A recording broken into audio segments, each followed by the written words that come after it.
Hi friends, எல்லோரும் எப்படி இருக்கீங்க? ரொம்பவே நல்லா இருப்பீங்கன்னு நினைக்கிறேன். இன்றைக்கி வந்து மகாலய அமாவாசைக்கு எங்கள் வீட்டில் வந்து பார்த்திங்கன்னா இதெல்லாம் தான் இன்றைக்கி பண்ணியிருக்கோம். எங்கள் அம்மா வீட்டில்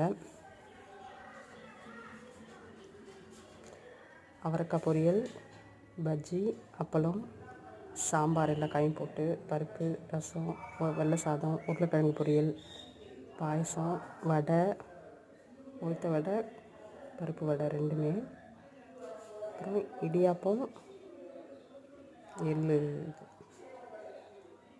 வெள்ளைப்பாகோட சேர்த்து இதெல்லாம் தான் பண்ணியிருக்கோம்.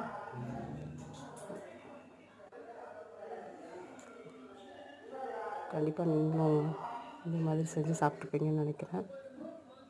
நம்மளோட முன்னோர்களோட ஆசை வந்து நமக்கு என்றைக்குமே இருக்கணும் எல்லாருக்கும் அப்படின்னு கடவுள் நம்ம வேண்டிக்குவோம், முன்னோர்களையும் வேண்டிக்குவோம். தேங்க்யூ.